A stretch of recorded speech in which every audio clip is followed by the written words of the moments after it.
సాయిరామ్. బాబా భక్తులందరికీ నమస్కారం అండి. మన బాబాగారి దయ వల్ల మనందరం బాగుండాలి, సంతోషంగా ఉండాలని కోరుకుంటున్నాను ఫ్రెండ్స్. ఇక ఈరోజు మన బాబాగారు అందించే సందేశం ఏమిటంటే, ఈ వీడియో మీరు ఫస్ట్ టైం చూస్తుంటే ప్లీజ్ లైక్ చేయండి, షేర్ చేయండి, సబ్స్క్రైబ్ చేయండి ఫ్రెండ్స్. బాబాగారు ఈరోజు మనకు ఒక చక్కని సందేశాన్ని అందించారండి. ఆ సందేశం ఏమిటో బాబాగారి మాటల్లోనే విందామా? తల్లి, ఇక్కడ కనిపిస్తున్న ఈ 2 కాయిన్స్లో మీకు ఇష్టమైన వాళ్లను మనసులో తలుచుకుంటూ ఒక కాయిన్ అయితే తాగు అని మన బాబాగారు ఒక 5 రూపాయల కాయిన్ను అనేది ఒక 2 రూపాయల కాయిన్ అనేది ఇచ్చారండి. మీకు నచ్చిన కాయిన్ను మీరు మనసులో అనుకోండి ఫ్రెండ్స్. అనుకున్నారు కదా? మొదటగా 5 రూపాయల కాయిన్ని తాకిన వాళ్ళ కోసం, మొదటగా గోల్డ్ కాయిన్ అంటే ఎవరైతే బంగారు నాణాన్ని తాకారో వాళ్ళు ఇన్ని రోజులు పడ్డ కష్టానికి ఒక్కసారిగా ముగింపు వచ్చినట్లే. బంగారు నాణెం తాకిన నా తల్లికి ఇప్పటి నుంచి బంగారు లాంటి జీవితం లభించబోతుంది. తల్లి, మిమ్మల్ని ఎవరైనా అవమానించి బాధ పెట్టారో వాళ్ళు నీ మంచితనం తెలుసుకునే సమయం దగ్గరలోనే ఉంది. నీ ఓపికతోనే, నీ ఓర్పుతోనే ఇదంతా సాధ్యమమ్మా. కాబట్టి నా 2 మాటలు ఎప్పుడూ కూడా మర్చిపోవద్దు. శ్రద్ధ, సబూరి ఇవే నీకు ఈ లోకంలో ముందుకు నడిపించేవి, ఏదైనా సాధించేలా చేస్తుంది. బంగారు నాణ్యం నువ్వు తాకావు కదా, ఇప్పటి నుంచి బంగారు భవిష్యత్తు నీకు రాయబడింది. ఏదైనా కష్ట సమయం వచ్చినప్పుడు కృంగిపోవద్దు. ఎప్పటిలాగే బాబా అని ఒక్కసారి నన్ను తలుచుకో. నీకు కావలసినంత బలాన్ని నేను అనుగ్రహిస్తాను. నీకు నా మీద నమ్మకం ఉంది కదా, అది చాలు. అంతా నేను చూసుకుంటాను. నువ్వు ఎప్పుడైతే ఏ కోరికతో అయితే ఏది జరిగితే నీకు మంచి అని నీ మనసుకు అనిపించిందో అవన్నీ నీకు జరిగేలా నీకు సమయం అనేది వచ్చింది. నువ్వు ఉద్యోగం సాధించాలన్నా, వ్యాపారంలో మంచి లాభాలు రావాలన్నా, ఏది తలపెడితే అదే ఖచ్చితంగా నువ్వు ఏ కార్యాన్ని తలపెట్టినా సరే, ఉద్యోగం కోసం, చదువులో మంచి ర్యాంకులు, ఇలా 1 కాదు 2 కాదు, నువ్వు ఏది కోరుకుంటే అది, దాంట్లో నువ్వు ఇష్టం చూపించి ఆ పనిని మొదలుపెట్టావు అనుకో, నీకు ఎప్పటికీ లాభమే కదా. కానీ నష్టం అనేది ఉండదు. ఇతరులపైన నువ్వు ఎట్టి పరిస్థితుల్లో కూడా ఆధారపడకూడదు. నీ కష్టాన్ని నువ్వు ఎప్పుడూ నమ్ముకోవాలి. నిన్ను మాత్రమే నమ్ముకొని ముందుకు సాగాలి. ఆ పనిని నువ్వు నమ్ముకున్న ఆ పనిని చెయ్యి. తప్పకుండా నీకు విజయం సాధిస్తావు. బంగారు నాణెం తాకిన నీకు ఇప్పటి నుంచి అదృష్టం రాబోతుంది. ఇక నుండి ఎటువంటి కష్టాలు నీకు ఉండనే ఉండవు. నీ కష్టాలన్నీ నాకు తెలుసు, నాకంతా తెలుసు. నేను అన్నీ గమనిస్తూ ఉన్నాను. సందర్భానుసారంగా నేను నీకు ఏ విధమైనగా సహకారం అందించాలో నాకు తెలియదా చెప్పు. నువ్వు ఊహించినట్లుగానే అన్నీ జరుగుతాయి. ఏం దిగులు చెందకు. నా మీద నమ్మకం ఉంటే ధైర్యంగా ఉండాలి. అంతా నువ్వే చూసుకోండి అని బాబా అని అంటావు. మనసులో మాత్రం ఏదో ఒక మూలన సందేహంతో ఉంటావు. బాబా చేస్తాడా, చేయడా, ఇంతకు బాబాకు నేను అంటే ఇష్టమా లేదా అని నువ్వు ఒక సందేహంతో, అనుమానంతో బ్రతుకుతూ ఉన్నావు. ఒకటి తెలుసుకో తల్లి, నా ఆశీస్సులు ఎంత ముఖ్యమో నీ పైన నీకు ఆ నమ్మకం కూడా ఇంకా ముఖ్యం. నిన్ను ఎవరూ మార్చలేరు. నీ చెడు గుణాల నుండి తప్పించుకోవడానికి దారి నేను చూపిస్తాను. అయితే మరి ఆ దారిలో నడవాలో వద్దో నిర్ణయం మాత్రమే నీదే. లోపం నీదే. లోపం లేని మనిషి ఈ లోకంలో ఎవరూ ఉండరు కదా. కానీ ఈ లోపాలను తొలగించుకునే శక్తి ప్రతి ఒక్కరిలోనూ ఇష్టానుసారంగా ఉంటుంది. అది గుర్తించి మేలుకొంటేనే నువ్వు అత్యున్నత శిఖరాలకు చేరుతావు. ప్రయత్నం చెయ్యి. నేను నీకు తోడుగా ఉంటాను. నమ్మకంతో నువ్వు ఏ పనినైతే మొదలు పెట్టావనుకున్నావో ఆ పనిని నమ్మకంతో మొదలుపెట్టు. ఖచ్చితంగా నువ్వు అనుకున్న అవకాశానికి, నువ్వు అనుకున్న సందర్భానికి, ఏదైనా సరే నువ్వు అనుకున్న పని ఖచ్చితంగా నెరవేరుతుంది. ఎల్లప్పుడూ సంతోషంగా ఉండాలన్నదే నీ ఆలోచన, కోరిక అయితే ఎల్లవేళలా ఒకలాగానే ఉండాలి అంటే సాధ్యమైనా చెప్పు. నీవు ఎదుటి వారిని చూసి వారు ఎల్లప్పుడూ ఆనందంగా నవ్వుతూ హాయిగా గడుపుతున్నారు, నాకెందుకు ఇలా అన్ని సమయాల్లో బాధ పెడుతూ ఉంటావు బాబా అని అన్నావు. నువ్వు బాధపడుతున్నావు కదా, నీ బాధకు కారణం ఎదుటివారా లేక నీవేనా ఆలోచించు. నువ్వు నిర్మలమైన మనసుతో ఆలోచిస్తే సమాధానం ఏమిటో నీకు తెలుస్తుంది. ఎవరైనా నిన్ను ఒక్క మాట అని కించపరిస్తే అప్పుడు బాధపడటం సహజం. కానీ ఇప్పుడు నువ్వు చేసేది ఏంటో తెలుసా?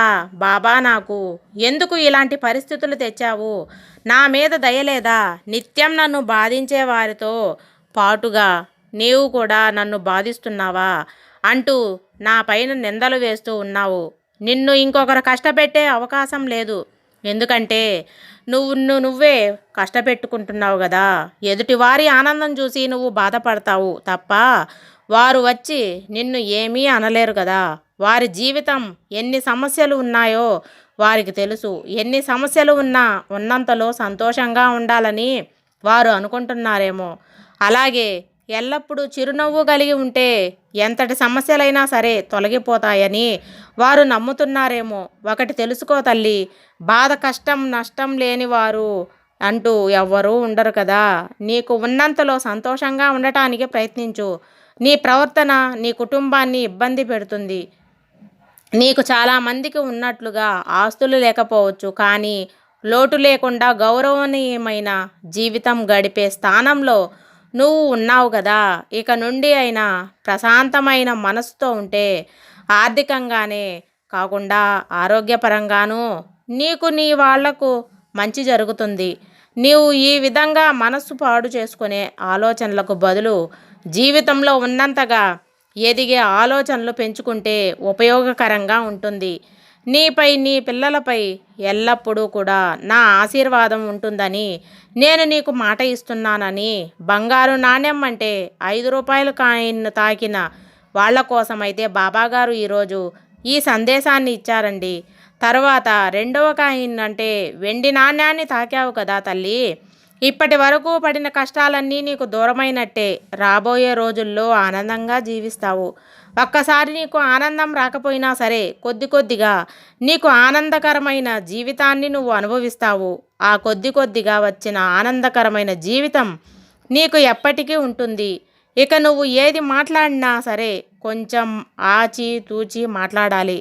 తొందరపడి నిర్ణయాలు తీసుకోకూడదు. తొందరపడి ఇతరుల మనసును నువ్వు నీ మాటలతో నొప్పించవద్దు.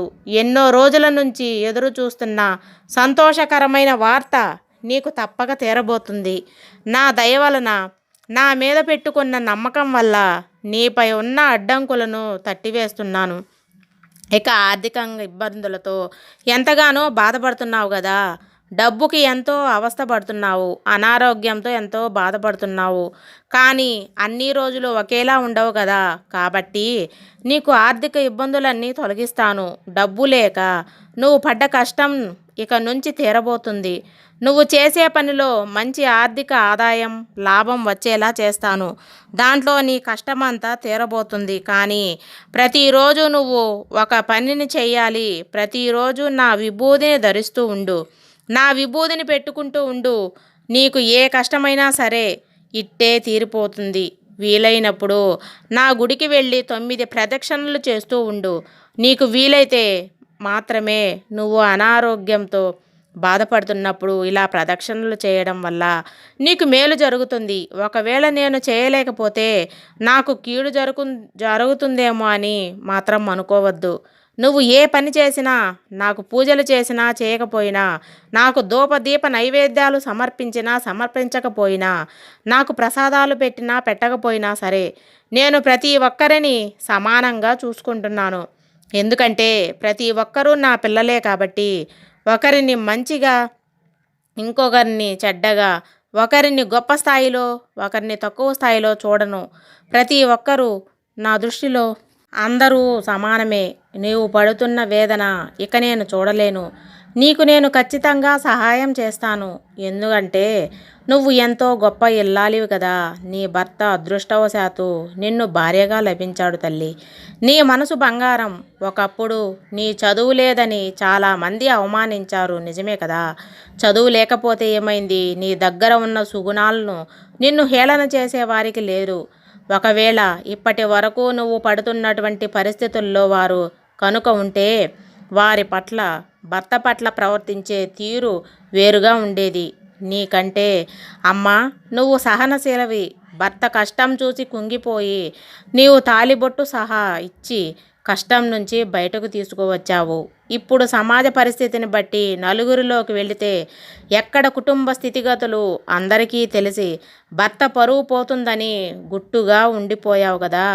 ప్రతి మనిషి కష్టం సుఖం అన్నది సహజమని నమ్ము. ఆ నమ్మకం ధైర్యమే నిన్ను చెడు పరిస్థితుల నుండి రక్షిస్తుంది. నీవు ఎల్లవేళలా నాతో చెప్పుకుంటూ ఉంటావు కదా, సాయి నేను నా భర్తకు చేదోడుగా ఉంటానని ప్రయత్నం చేస్తున్నావు. ఆ పనిలో నేను విజయం సాధించాలని అడిగావు కదా. ఖచ్చితంగా విజయం సాధించి నీ కుటుంబం ఎదుగుదలకు నువ్వు సహాయపడతావు. విజయం ఎందుకు రాదు చెప్పు. నీవు దురాశతో ఎవరి సొమ్మునో కావాలని అనుకోలేదు కదా. నువ్వు నీ తెలివితేటలతో నీ పట్టుదలతో శ్రమించి నీవు ఎంచుకున్న పనుల్లో విజయం చాలా వరకు సాధించావు. ఇకపై కూడా నువ్వు చాలా ఉన్నతంగా మంచి స్థాయిలో స్థిరపడతావు. నీ వలన నీ కుటుంబం సుఖ సంతోషాలతో అయితే పొందుతుంది. ఇప్పుడు ఎవరమ్మా నిన్ను చదువు లేదని నిన్ను హేళన చేసేది? నిజమే, మనిషికి జ్ఞానం సముపార్జన కోసం చదువు అనేది చాలా ముఖ్యం. కానీ కొందరు ఎంత చదివినా కూడా తమ మూర్ఖత్వాన్ని వదలలేకపోతున్నారు. నీవు పడిన బాధ చిన్నదా? ఒక చేతిలో ₹1 లేకుండా వారి దగ్గర కూడా అవమానింపబడతావు. ఇక అటువంటి రోజుల కాలం నుంచి నీకు చెల్లించి నువ్వు పోగొట్టుకున్న ప్రతి పైసా కొన్ని రెట్లు పెరిగి నిన్ను చేరుతుంది. ఈ రోజు నుంచి నువ్వు ఎప్పటికీ సంతోషాన్ని అనుభవిస్తావు. నీ ఎదుగుదలను ఆపడం ఎవరి తరమూ కాదు. ఇందులో నేను నీకు శక్తిని మాత్రమే ఇచ్చాను. తట్టుకొని నిలబడ్డావు, విజయం సాధించావు. ఇక ముందు కూడా సాధిస్తూనే ఉంటావు. నీకు నీ కుటుంబానికి నా శుభాకాంక్షలు. మీ అందరికీ నా ఆశీస్సులు. చల్లగా సంతోషంగా ఉండండి. ఎప్పుడూ కూడా మీరు బాధపడకూడదు. ఎన్నో పలుమార్లు చెప్తూనే ఉన్నాను.